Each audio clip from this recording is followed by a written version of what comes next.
இந்த கடலுக்கும் நம்மளோட வாழ்க்கைக்கும் நிறைய சம்மந்தம் இருக்குது. ஏன்னா கடல் பார்க்க அழகாக இருக்கும், உள்ளே இறங்கின பயங்கர ஆழம். அதே மாதிரி தான் வாழ்க்கையும். இன்றைக்கி என்ன வீடியோ பார்க்க போகிறோன்னு பார்த்தீங்கன்னாக்கி கன்னியாகுமரியில் போட்டிங் எக்ஸ்பீரியன்ஸ் எப்படி இருக்குன்னு தான் நம்ம பார்க்க போகிறோம். இதுலேருந்து ஈஸியாக போயாச்சு. போட்டிங் போயிட்டு அடுத்தது சுற்றி பார்க்கலாம். நாங்கள் போனாக்கி தெரியாமல் நாங்கள் லீவ் டைம் போயிட்டோம்.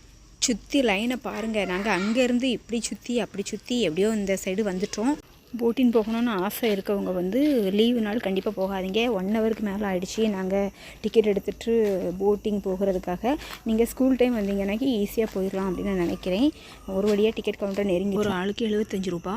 5 வயசுக்கு கீழே பிள்ளைங்களுக்கு டிக்கெட் கிடையாது. ஒரு வழியாக டிக்கெட் எடுத்துகிட்டு வெளியில் போட் நிற்க பாருங்கள், அங்கே போய் ஏற போயிட்டோம். இதுக்கு பிறகு நடக்கக்கூடிய சுவாரஸ்யமான கதையை தான் உங்கள்கிட்ட நான் ஷேர் பண்ணணும்னு இருக்கேன். போட்டுக்கிட்ட போனதோடி ஒரு பாக்ஸில் லைஃப் ஜாக்கெட் வச்சுருப்பாங்க. ஒரு ஆரஞ்சு கலரில் இருக்கும் பார்த்துருங்க. அதை எடுத்து தலை மட்டும் வெளியில் தெரிய மாதிரி கழுத்துலோடி வச்சு ஒரு பெல்ட் கொடுத்துருப்பாங்க, மாட்டணும். இதில் என்னென்னா பாதி பேருக்கு மாட்ட தெரியாது, பாதி பேருக்கு அத்திருக்கு. இப்படி பாருங்கள், எல்லோரும் கழுத்தில் போட்டிருக்காங்க பாருங்கள். பாதி பேர் கையில் வச்சுருக்கிறது நல்ல விஷயந்தான், ஆனால் எதுக்கு இருக்குன்னே தெரியலை. அந்த மாதிரி தான் எல்லாருமே யூஸ் பண்ணிகிட்டு இருந்தாங்க.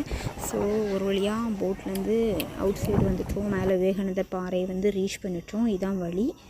ஸோ இதான் மேலே உள்ள பிளேஸ் இப்படி தான் இருக்கும். மேலேருந்து கீழே பார்த்தா ஃபுல் இப்படி தான் இருக்கும்.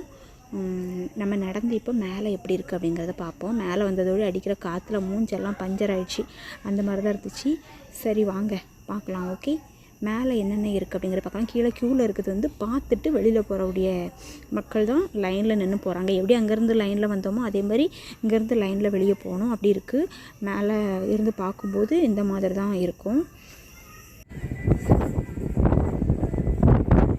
மேலே பார்த்தீங்களா நல்ல பெரிய பிளேஸாக இருக்குது. திருவள்ளுவர் சிலை இங்கேருந்து பார்த்தா தெரியுது பார்த்தீங்களா. அது ஒரு தனி பில்டிங், அங்கே போக முடியாது, வேலை நடக்குன்னு சொல்கிறாங்க. நம்ம இருக்கிறது இந்த விவேகானந்தர் பாறை பிளேஸில் தான் இருக்கும். இங்கே விவேகானந்தர் பாறையெல்லாம் பார்க்க வரதா இருந்தால் கண்டிப்பாக வெளியே இருந்து உள்ளே சுற்றி பார்த்துட்டு வெளியே போக கண்டிப்பாக 2.5 மணி நேரம் குறையாமல் ஆகுங்க.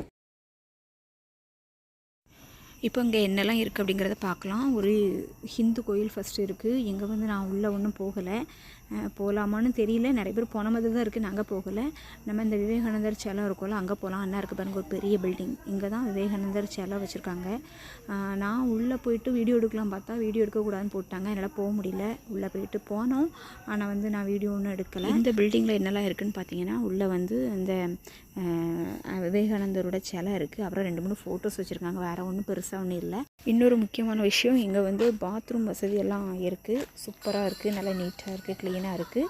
அப்படியே வெளியில் கொஞ்சம் நேரம் ரவுண்ட் அடிச்சுட்டு அப்படியே கிளம்ப வேண்டியதான். ஏன்னா இப்போமே லைனில் நின்னாக்கி தான் சீக்கிரம் வெளியில் போக முடியும். போட்டில் போகும்போது அந்த எக்ஸ்பீரியன்ஸ் எப்படி இருக்குன்னு அப்படின்னு நான் ஷேர் பண்ணுறேன் போகும்போது. ஏன்னா அங்கேருந்து வரும்போது என்னால் வீடியோ எடுக்க முடியல. ஏன்னா பயங்கர கூட்டம். அதனால் எனக்கு எடுக்க முடியல, தலையெல்லாம் சுற்ற ஆரம்பிச்சிருச்சு.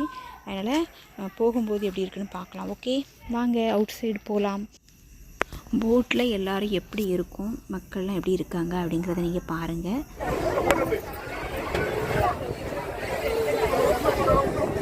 எப்போ ஒரே சத்தம், போட்டு ஃபுல்லாக பயங்கர சத்தம், பேசிகிட்டே இருக்காங்க. நெக்ஸ்ட்டு போட்டு கிளம்பியாச்சு. கிளம்பும்போது எப்படி இருந்துச்சு அப்படின்னு சொன்னாக்கி, நாங்கள் ஜன்னல் சைடு உட்காந்துக்கிட்டோம். பயமாக தான் இருக்குது, ஆனால் பார்க்க அழகாகவும் இருக்குது. இந்த மேலே ராட்டாடுவோம் தெரியுமா, திருவிழா நேரம். அப்போ மேலேருந்து கீழே விழும்போது குடல்லாம் அத்தி எப்படி வெளியே விடும், அதே மாதிரியான ஃபீல் எனக்கு இருந்துச்சு. கொஞ்ச நேரம் இருந்தாக்கி வாந்தியே வந்திருக்கும் எனக்கு.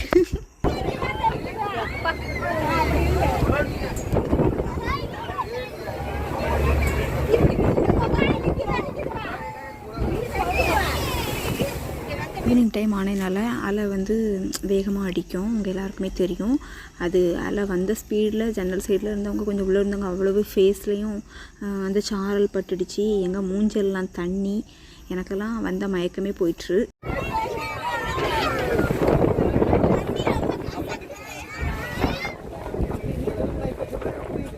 எனக்கெல்லாம் கொஞ்சம் ஜூஸ் குடிக்கணும் போல் இருந்துச்சு. ஸோ வெளியில் நான் இந்த மிரிண்டா குடிச்சிட்டு இருந்தேன். பிள்ளைங்க அப்புறமா எல்லோரும் சேர்ந்து பானிபூரி அதெல்லாம் சாப்பிட்டுட்டு அப்படியே நாங்கள் கொஞ்சம் அவுட் சைடு போயிட்டோம். இனி போகிற வழியில் என்னென்ன இருக்குது, நாங்கள் என்னென்ன பண்ணலாம் அப்படிங்கிறத ஷார்ட்டாக நான் சொல்லி முடிச்சிடுறேன் உங்களுக்கு.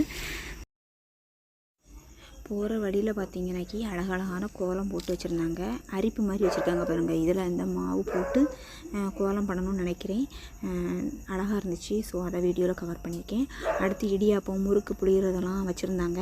இந்த அண்ணன் புளிஞ்சால் வருது, நம்ம புளிஞ்சால் வர மாட்டேங்குது. என்ன டிசைன்னு தெரியல.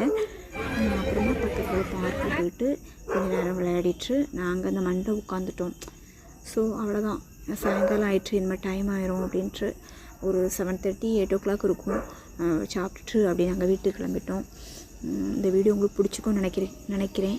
யாருக்காவது கண்டிப்பாக போட்டிங் போகணும் அப்படின்னு ஆசை இருந்தால் கண்டிப்பாக போங்க. நல்லா தான் இருக்குது. ஆனால் நான் சொன்ன மாதிரி லீவ் டைம் போங்க. தேங்க்யூ.